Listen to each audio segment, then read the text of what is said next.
Hi there!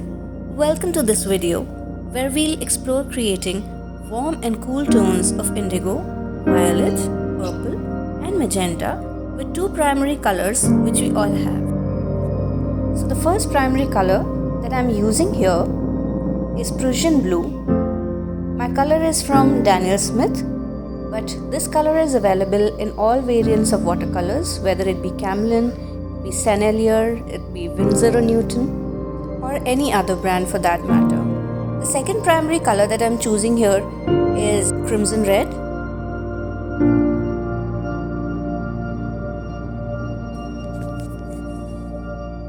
So I will begin by dipping my brush in clear water.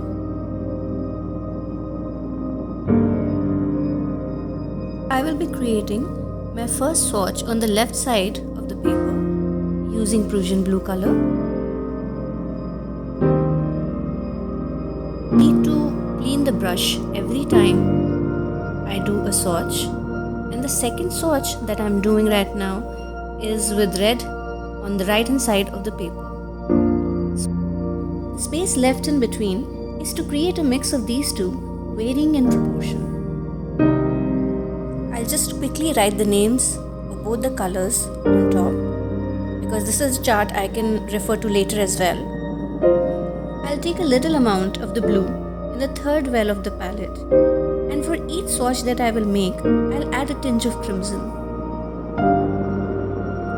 I'll add a little water to this color, and then I will wash my brush well before dipping it into the red.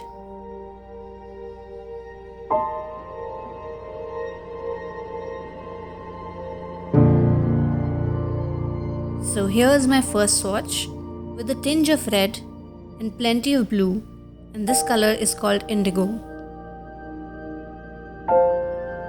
The second swatch has another tinge of red in it, and we could call this color violet.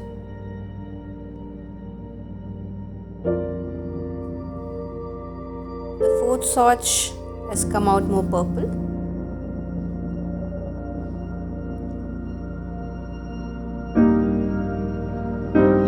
Fifth swatch is actually called Rose of Ultramarine, which is also available in tubes from professional watercolor brands.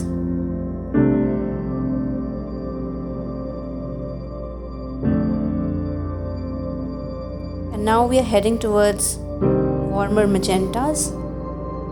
I will also explain the concept of a warm and cool color in this video. I've increased the speed of this video because I'm repeating the same process again.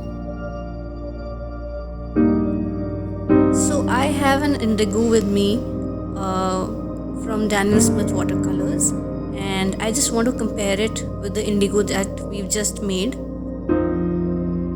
So we've created the same tone as the one in the tube. It's just that I have double painted my swatch and it's looking a little more opaque right now. I also have Rose of Ultramarine with me. I'd like to test that one out too. So the Rose of Ultramarine that I have from the tube is slightly cooler in nature. It's a brighter color, and I will tell you how to achieve this color in the second round of swatches that we will make. The colors that we have created are warm tones because the red contains a yellow hue. To achieve the cool tones, we'll take another color. If you foresee yourself using watercolors for a long time, opera pink or fuchsia or hot pink is a color you should definitely invest in. This is a cool color because it has a blue hue, and all subsequent swatches that we will create will be cool tones too. So I am swatching this opera pink on the right hand side of the paper, and the way we did in the previous palette, I will be swatching the Prussian blue on the left hand side.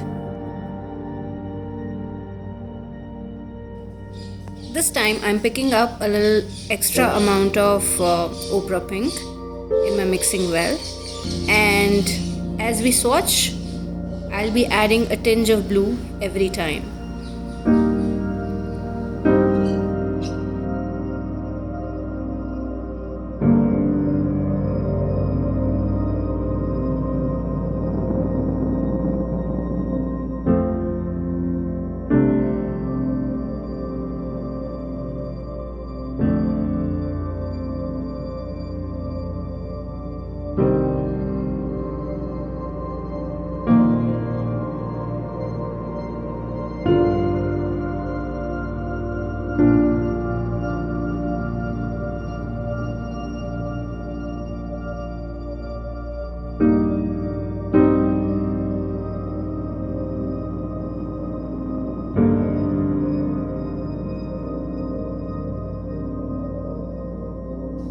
As we can see, all the tones of the colors are now cooler and brighter in nature.